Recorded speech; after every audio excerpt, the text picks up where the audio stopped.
Le pôle senior de la communauté de communes Astarac-Arros en Gascogne se compose de 4 services qui, par leur diversité, permettent d'offrir une prise en charge globale de la personne âgée sur tout le territoire. Ces 4 services, on peut compter sur le service du portage repas à domicile, l'établissement d'hébergement temporaire qui se situe à Montaut où il y a une capacité de 15 places. Il peut y avoir aussi de l'accueil de jour. On a un service de soins infirmiers à domicile qui a une capacité de 33 lits. Et enfin, il y a le service d'aide et d'accompagnement à domicile où 30 agents travaillent tous les jours, 7 jours sur 7 et 365 jours par an. Ces agents sont répartis en 3 secteurs géographiques pour offrir une prise en charge sur tout le territoire de la communauté de communes. Bonjour, je m'appelle Marie-Monique Bouzig, je travaille CIAS de Hydrac et il y a 17 ans que je travaille et j'ai un contrat de 28 heures hebdomadaires. Bonjour, je m'appelle Marie Zodermel, je suis aide à domicile. Je pratique ce métier depuis 21 ans et donc 14 ans au sein du service du CIAS. En quoi consiste le travail d'aide à domicile? Quelles sont vos activités principales? Pour moi, l'aide à domicile, c'est pour aider le quotidien des personnes âgées, c'est-à-dire aide toilette, préparation de repas et la marche et les courses. On peut intervenir aussi pour faire du relais à l'aidant où il nous arrive de travailler avec des partenaires médicaux, infirmiers, kinés, aides-soignantes. Comment êtes-vous devenu aide à domicile? Est-ce un choix de votre part?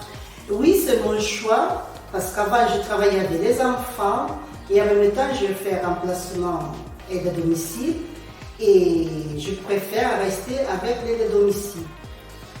Moi j'ai d'abord travaillé en structure, mais cela ne me convenait pas. Et lors d'un stage de reconversion professionnelle, j'ai découvert le métier d'aide à domicile vers lequel je me suis dirigée. Quelles sont les contraintes du poste? Dans notre métier, nous utilisons notre voiture personnelle, avec beaucoup de déplacements. Le secteur est vaste et rural. Les frais de déplacement sont pris en charge en partie par la collectivité.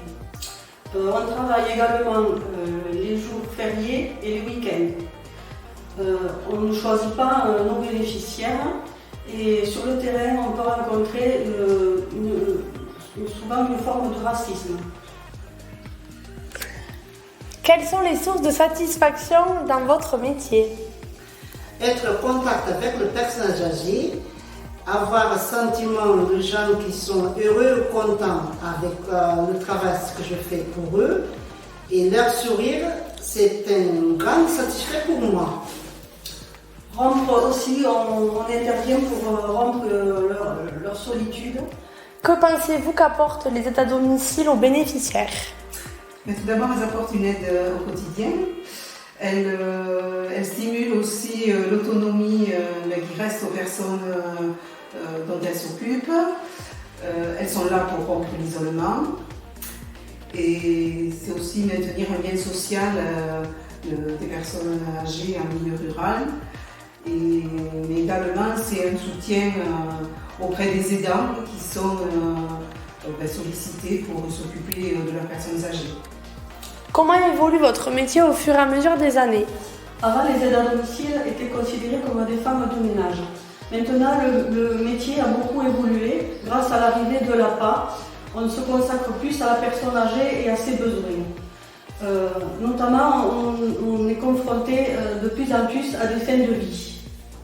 Moi, ce que je peux rajouter, c'est que du coup, les aides à domicile se professionnalisent tout au long de leur carrière grâce à des formations et elles peuvent également suivre des validations d'acquis et d'expérience qui leur permettent d'acquérir des diplômes. Et avant, notre place était à côté d'eux, maintenant elle est avec eux. En quoi consistent les ateliers d'analyse de pratiques professionnelles? Avec mes collègues, on se réunit pour échanger sur les difficultés rencontrées chez les personnes âgées. Oui, effectivement, nous en tant que responsables, ce qu'on peut voir, c'est qu'il s'en dégage un esprit d'équipe lors de ces rencontres, c'est qu'elles sont plus seules.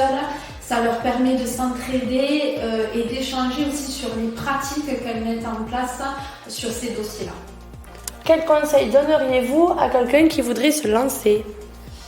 Tout d'abord, être bien informé sur le travail d'aide à domicile.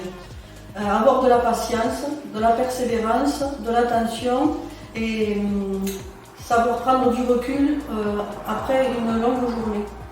Nous, sur le service d'aide à domicile, ce qu'on a mis en place depuis quelques années, c'est un système de tutorat où les nouveaux arrivants tournent pendant 2 ou 3 jours avec des agents qui ont déjà l'expérience du terrain.